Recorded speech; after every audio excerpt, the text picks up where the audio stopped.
TV news కి స్వాగతం. వార్తలు చదువుతుంది మాధురి. జగన్ రాక్షస పాలన అంతం కావాలి. చంద్రబాబు ముఖ్యమంత్రి కావాలి. మాజీ ఎమ్మెల్యే బైరెడ్డి రాజశేఖర్ రెడ్డి. రాష్ట్రంలో జగన్ రాక్షస పాలన అంతం కావాలని, చంద్రబాబు ముఖ్యమంత్రి అయితేనే పేదల జీవితాలు బాగుపడతాయని మాజీ ఎమ్మెల్యే బైరెడ్డి రాజశేఖర్ రెడ్డి అన్నారు.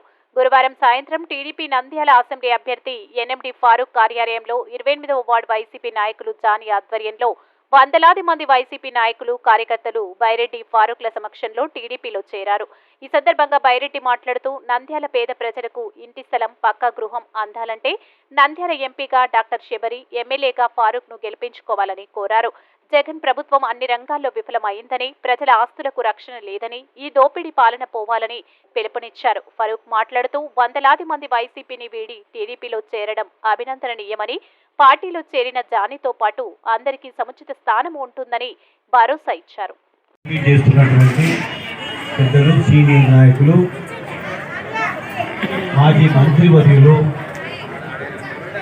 ఫారూక్ గారు, అదే రకంగా ఈరోజు మరి జానీ ఒక స్టోర్ డీలర్ ఈరోజు వైఎస్ఆర్ కాంగ్రెస్ పార్టీని ఇచ్చిపెట్టి ఆ పార్టీతో వద్దబ్బా పేదలకు న్యాయం జరగదు,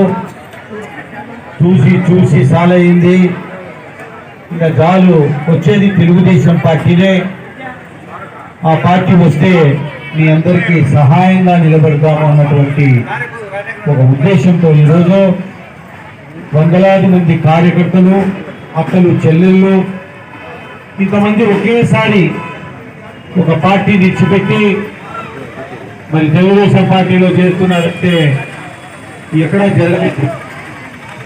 ఇంతవరకు ఈ స్టేట్లో ఇంతమంది ఏదో కండువాలు వేయించుకుంటున్నారు, ఓ 10 మందో 20 మందో, కానీ ఒకేసారి ఒక వార్డు తరలి వచ్చి పార్టీలో చేస్తున్నారంటే జానీ ఎంత వర్కరో తెలుసు. ఈరోజు ఏదో ఎన్నికలప్పుడు డబ్బులు ఇచ్చేది, లేకపోతే మాటలు చెప్పి ఓట్లు వేయించుకునేది కాదు. ఈరోజు ఉన్నటువంటి సమస్య ఏమంటే, నంద్యాలలో పేదలను పట్టి పీడిస్తున్న సమస్య ఇంటి సమస్య, సొంత ఇంటి సమస్య. 80% ఈరోజు అద్దె ఇళ్లలో ఉంటున్నారు ఈ యొక్క నంద్యాల పట్టణంలో. నిరుపేదలు ఉన్నటువంటి పట్టణం ఇది. ఈరోజు మనం చూస్తే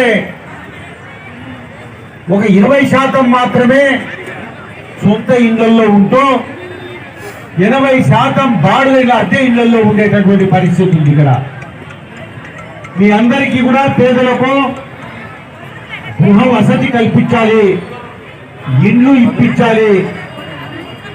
తెలుగుదేశం పార్టీ వస్తేనే మేము ఖచ్చితంగా ఒకవైపున ఫారూక్ గారు, ఇంకో వైపున నా కూతురు పార్లమెంటుకు ఈరోజు పోటీ చేస్తున్నటువంటి డాక్టర్ శబరి, ఇద్దరు కలిసి కేంద్రము రాష్ట్ర నిధులతో ఈ నంద్యాల పట్టణంలో టాప్ ప్రియారిటీలో, అంటే మొదటి సమస్య ఇది పేదలను పట్టి పీడిస్తున్నది, సొంత ఇంటి సమస్య. దాన్ని ఖచ్చితంగా నెరవేరుస్తామని చెప్పి తెలియజేస్తున్నాం. అదే కాకుండా ఈ అరాచక పాలన అంతం కావాలి.